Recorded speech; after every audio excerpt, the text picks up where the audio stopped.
आपका बेटा आपकी कमर पे कुरान पढ़ रहा है, इनका बेटा तो एबीसीडी पढ़ रहा है।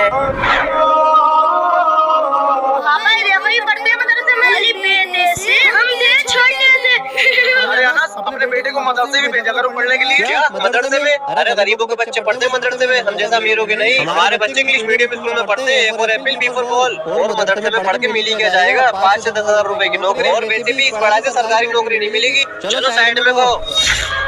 इसीलिए हम सबको दुनियावी तालीम के साथ दीनी तालीम भी देना बहुत जरूरी है, जिससे कि वो हमारे लिए मग़फ़िरत की दुआ कर सके। हमारी औलाद का फर्ज है।